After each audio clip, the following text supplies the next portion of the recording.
Damn it. ఏంటిటా కుండబద్దలు కొడతా అట్ట. నమస్కారం, కుండబద్దల ప్రేక్షకులకి స్వాగతం. నకిలీ మద్యం కేసు తోటి నాకు ఎటువంటి సంబంధం లేదు. ఆ జనార్దన్ రావు ఎవరో కూడా నాకు తెలియదు. నా మీద వీడియో పెడితే నన్ను అంతలా అవమానిస్తారా? నేను కావాలంటే ఎక్కడికైనా సరే వచ్చి ఒట్టేస్తాను. చంద్రబాబు నాయుడు వస్తాడా, లోకేష్ వస్తాడా అని ప్రగల్భాలు పలికిన జోగి రమేష్ ఈరోజు అడ్డంగా బుక్ అయిపోయాడు. ఆ A1 జనార్దన్ రావు తోటి ఆయన తమ్ముడు జగన్మోహన్ తోటి జోగి రమేష్కున్న సంబంధాలు పూర్తిగా బయటపడిపోతున్నాయి. దీంతో పాటుగా జనార్దన్ రావు చెప్పిన చాలా విషయాలు నిజమే అనేది కూడా తేటతెల్లం అయిపోతుంది. ఇప్పుడైతే జనార్దన్ రావు పోలీసుల కస్టడీలో మరి ఏం చెబుతాడు, ఏ రకమైన ఆధారాలను ఇస్తాడు అనే దానికంటే కూడా ఈ రోజున పేపర్లలో కానీ సోషల్ మీడియాలో కానీ బయటకు వస్తున్న కొన్ని ఆధారాలను చూస్తే జోగి రమేషే ఇందులో పెద్ద కాన్స్పిరేటరు, ఇందులో పెద్ద కుట్రదారుడు ఎవరంటే జోగి రమేషే. ఈ A1 జనార్దన్ రావుని, జగన్మోహన్ రావుని ప్రోద్బలంతో ఈ నకిలీ మద్యం యూనిట్ ఒకటి పెట్టించి కూటమి ప్రభుత్వం మీద అభాండం వేయటానికి మొత్తం కుట్ర ఆయనే చేశాడు అనేది పూర్తిగా అర్థమైపోతుంది. ఇప్పుడు మనకి అందుతున్న కొన్ని ఫోటోల ప్రకారంగా చూస్తే మీరు థంబ్నెయిల్లో కూడా చూడొచ్చు. ఆ 2 ఫోటోల్లో ఒక వ్యక్తి A1 జనార్దన్ రావు అయితే రెండో వ్యక్తి జగన్మోహన్. వీళ్ళతోటి గతంలో జోగి రమేష్ మరి ఏ సందర్భంలో దిగాడో తెలియదు. ఆ రోజైతే ఫోటోలకు పోజులు ఇచ్చి ఫోటోలు తీశారు. మరి ఆ ఫోటోలు ఇప్పుడు జోగి రమేష్ కొంప ముంచుతాయనేది మరి ఆ రోజు ఊహించలేకపోయి ఉంటాడు. చాలా విషయాలని మరి వైఎస్ఆర్ కాంగ్రెస్ పార్టీ నాయకులు ఇలానే మాట్లాడతారు. ఇప్పుడు గూగుల్ డేటా సెంటర్ విషయమే తీసుకుంటే గుడివాడ అమర్నాథ్ ఈ 1 గిగాబైట్ తోటి ఏర్పాటు అవుతున్న ఆ గూగుల్ డేటా సెంటర్లో వచ్చేది కేవలం 200-300 ఉద్యోగాలే అని చెప్పిన వ్యక్తి గతంలో అదానీ డేటా సెంటర్ ఇందులో పావంతు కూడా ఉండదు, దానికే 25,000 ఉద్యోగాలు వస్తాయని చెప్పి అడ్డంగా బుక్ అయిపోయి అనవసరంగా ట్రోల్ అవుతున్నాడు. దీని మీద మరి సరైన స్క్రిప్ట్ రావడం లేదు జగన్మోహన్ రెడ్డి మీ నోటికి వచ్చింది మాట్లాడేయండియా అని ఏమన్నా వీళ్ళకి గేట్లు ఎత్తేసాడో తెలియదు. కానీ జోగి రమేష్ విషయానికి వచ్చేటప్పటికి ఈయన కూడా అలాగనే మాట్లాడాడు. గతంలో చంద్రబాబు నాయుడు ఇంటి మీద కర్రలు కత్తులు వేసుకొని వెళ్ళి ఆయన మంత్రి పదవిని సంపాదించిన తర్వాత అసెంబ్లీలో కానీ బయట కానీ పవన్ కళ్యాణ్ని, చంద్రబాబు నాయుడిని, లోకేష్ని నోటికొచ్చిన మాటలు మాట్లాడారు. ఇంకదేమంటే కులం కార్డు ఒకటి తీసుకొస్తారు, అందరికీ ఇది ఒకటి దొరుకుతుంది. మేము ఇలా బీసీలం కాబట్టి మమ్మల్ని ఎలా అన్యాయం చేస్తున్నారు, మేము దళితులం కాబట్టి మమ్మల్ని ఎలా అంటున్నారు, ప్రతి ఒక్కళ్ళు అదే మాట మాట్లాడతారు. దొరికే వరకు దొరగానే కనపడతాడు, కానీ దొరికిపోయిన తర్వాత దొంగ అవుతాడు కదా.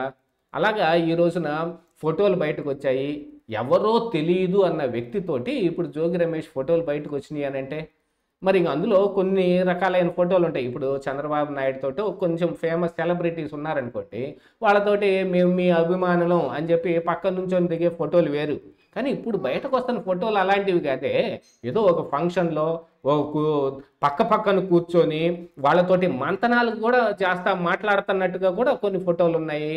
అంటే జనార్దన్ రావు చెప్పింది ఖచ్చితంగా నిజమే అనేది ఇక్కడ తేటతెల్లం అయిపోతుంది.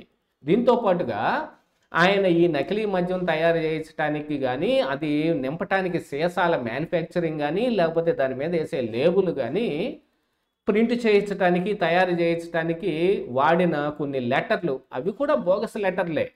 వాళ్ళకి ఇగో ఈ పర్మిషన్ ఉన్నట్టుగా ఇచ్చిన కొన్ని లెటర్లు కూడా బోగస్ లెటర్లే.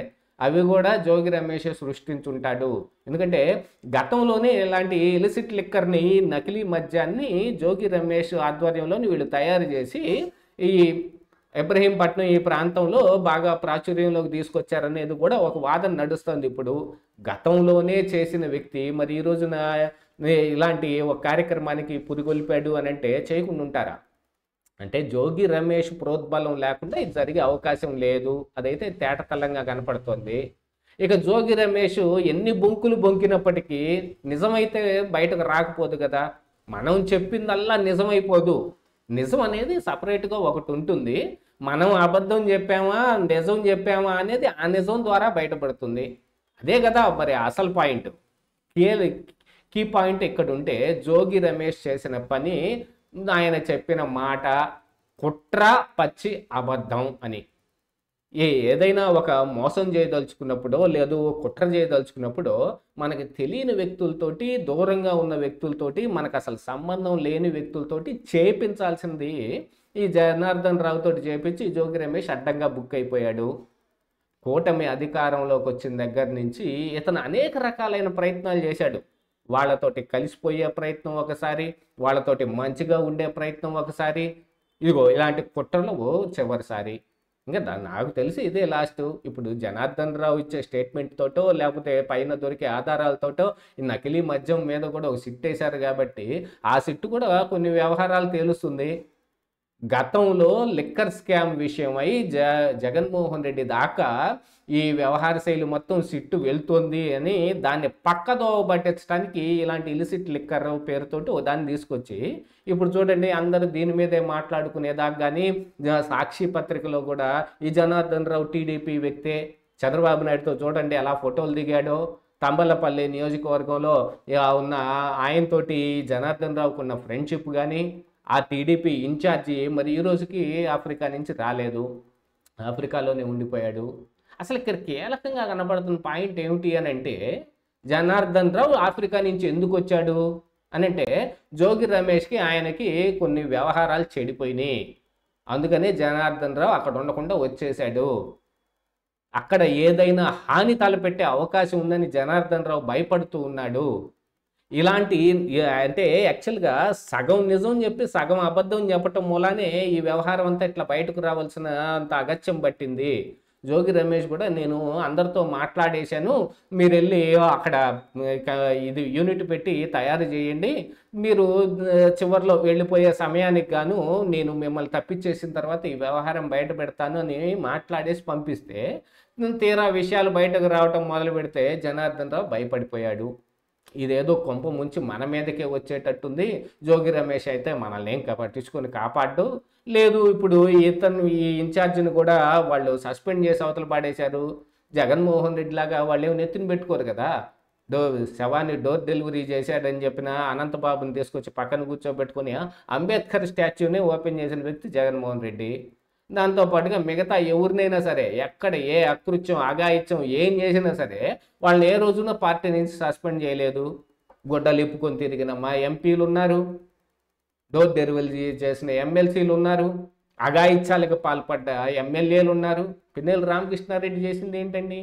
అంతా అరాచకం అఘాయిత్యం మాచర్లలో. అక్కడ ఇలాంటి వాళ్ళందరినీ పక్కన ఆంతునే పెట్టుకొని వీళ్ళందరూ మంచి వాళ్ళు, సౌమ్యులు, మీరు ఒక్కసారి ఓటేసి వీళ్ళని గెలిపించారంటే అని అంటే జగన్మోహన్ రెడ్డికే ఓటేలాక వాళ్ళు 11 సీట్లకి పరిమితం చేశారు ప్రజలు.